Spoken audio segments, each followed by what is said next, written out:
เคครับ สวัสดีครับ วันนี้เจ๊จ๋าสับเหล็กกระเทกนอกกระเทกในเทกไหน ไปขับรถ ซ้ายไปขวา ไป ขวา ขวาเบาๆก่อนเบาๆก่อน ตรงนี้มันจะรับกันตอนนี้ที่มองน้ำเย็นโดนเจจ่าพาชักเหี่ยว เดี๋ยวต้องออกจากหมู่บ้านก่อน เดี๋ยวจะให้เจ๊จ๋าซัดให้ดูเจ๊แกไป ทำไมชอบพูดให้ตกใจวะ เอ้ย ไปไม่เป็นเลยอ่ะที่น้องเวลาเขาขับรถน่ะอย่าเสียงดังอ่ะ นุ๊ก ตกใจเด็ก ยังมุกกลับบ้านแล้วนะ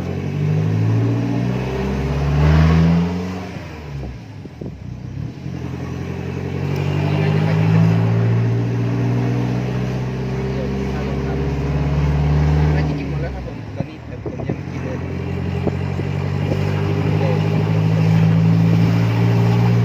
ไหนชะลอก่อนดิไหนมันอยู่ไหน นู่นไปนู่นมาก ทางไหน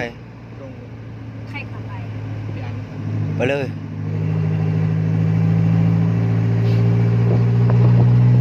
เสียบเสียบรถเสียบ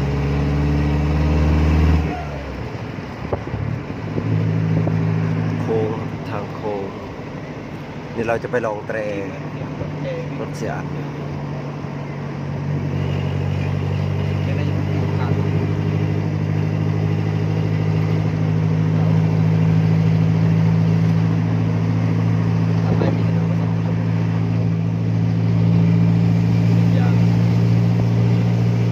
อ้าวตรงไหนล่ะท่อสูบน้ำนี่เจอแล้วเบิ้ลตัดหน่อยดิเบิ้ลตัดหน่อยดิเบิ้ลไปเลย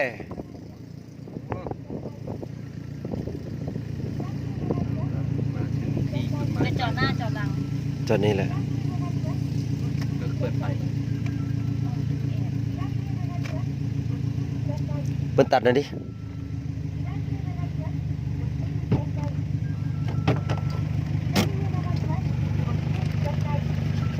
เบิ้ลตัดหน่อยเร็วเอา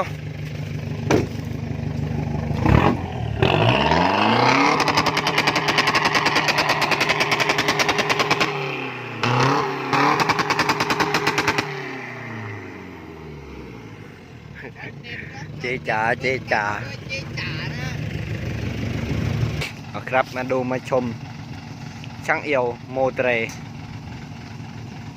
วันนี้ก็มาอยู่กับรถเสียนรถซิ่งสนสุรีรถรอสายบุญครับสายบุญมารอดูรอชมกัน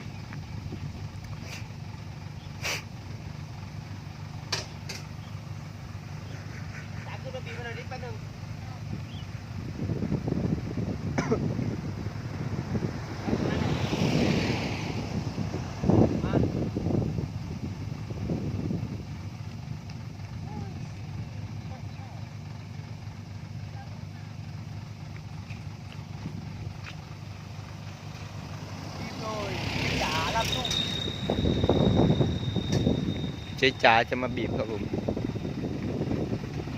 มาเดี๋ยวพิมพ์ให้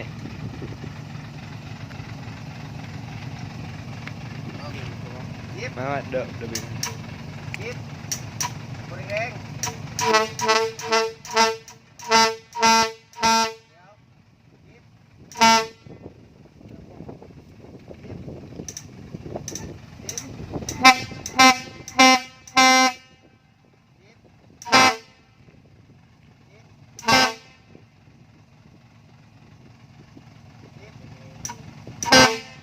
เตะเบาๆดิแ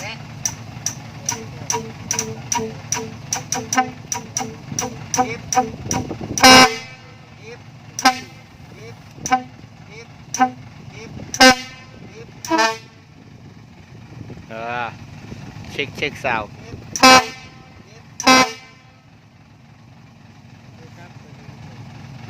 ไปคืนรถ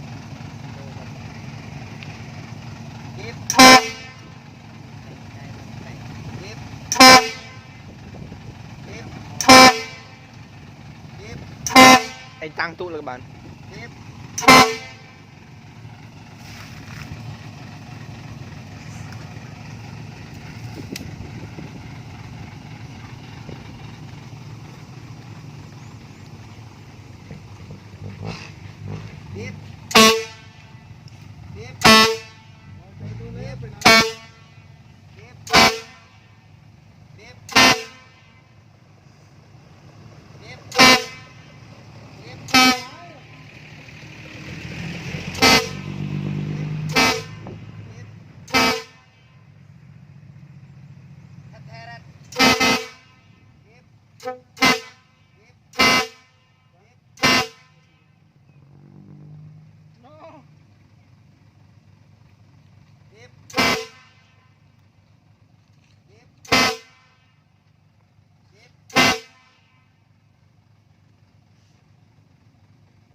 เช็คครับเช็ค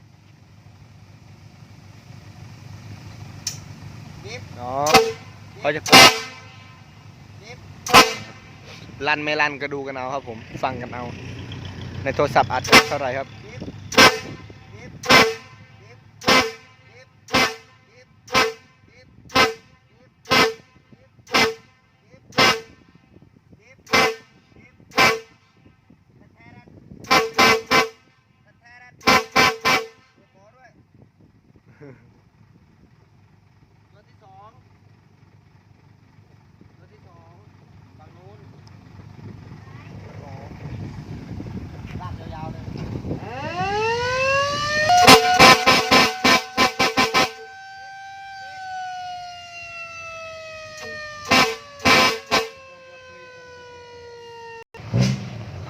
ดูครับช่างเอี่ยวเล่นอะไรกันแล้วเนี่ย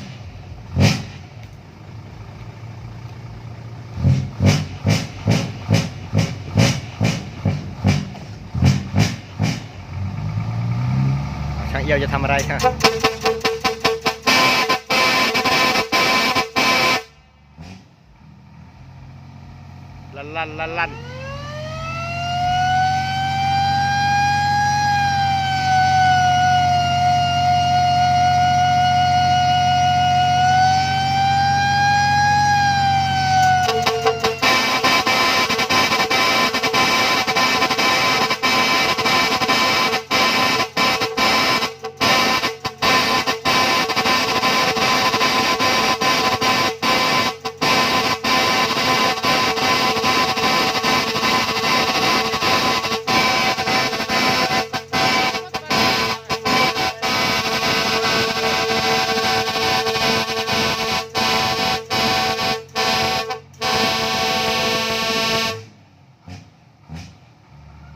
ลั่น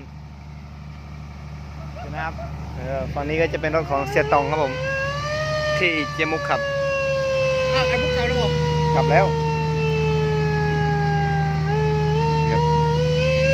ไม่อยู่ทอนกันบอกจะขับไหมนะแจ๋ว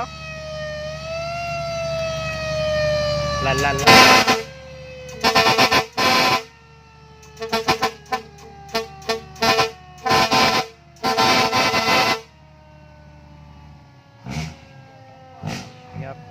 แตรก็จะวางตำแหน่งนี้ก็เมื่อกี้เปิดเพลงไงเมื่อกี้รถแกเปิดเพลง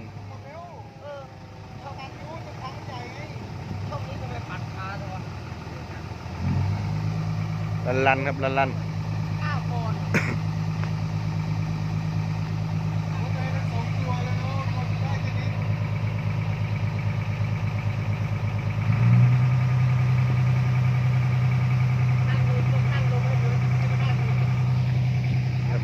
เจ๊จ๋าก็อยู่นี่ไม่ได้หายไปไหนนะครับเมื่อกี้เจ๊จ๋าทดสอบแตรให้แล้วเดี๋ยวพามาดูครับมันจามไหมฮะมันจามไหมยังจามทั้งใหญ่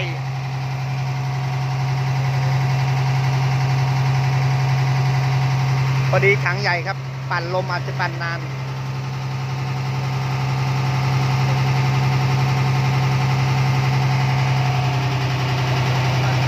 จัดโดยช่างเอี่ยวเทพวันนี้ก็มาอยู่กับมิวหำน้อยนะผม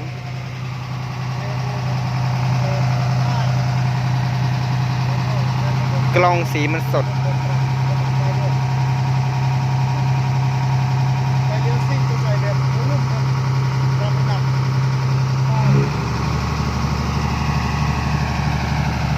มวยใหญ่อ้อย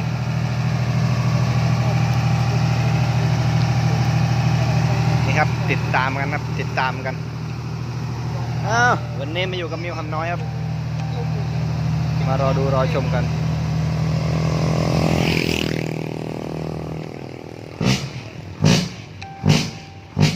คันนี้ไม่ใส่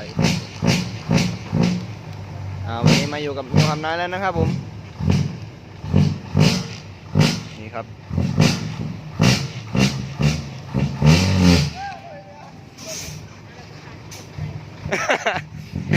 เจ๊จ๋าบอก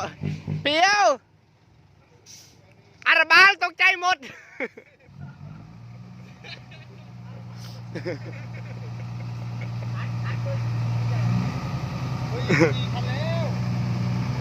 สวัสดีครับสวัสดีครับ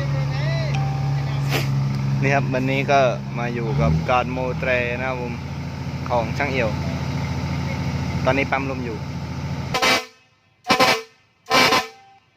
ลั่นครับลั่น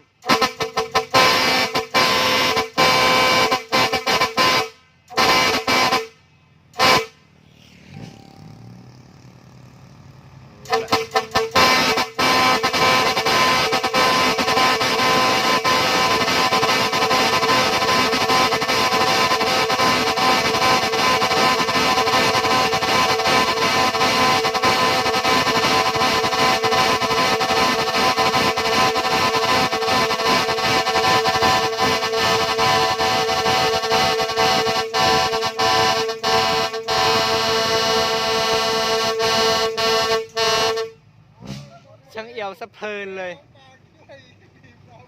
ใจเย็นใจเย็นนี่วันนี้ก็ทดสอบเป็นที่เรียบร้อยครับผม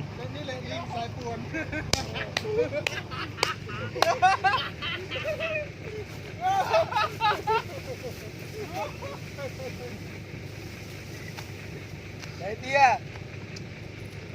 มาไปถึงบ้านก่อนเข้าบ้านก่อนตัวตรงมีหัวตะเปิดไหมวะอันนี้จับอะไรนี่ถึงไงครับผมวันนี้ก็ต้องขอจบคลิปเพียงเท่านี้ครับวันนี้พามาดูช่างเอี่ยวระเบิดระปายครับผมนิดนึงหน่อยนะฮะยังไงก็อย่าลืมกดไลค์กดแชร์ด้วยนะผมขอจบคลิปเพียงเท่านี้คลิปหน้าพบกันใหม่ครับขอบคุณครับ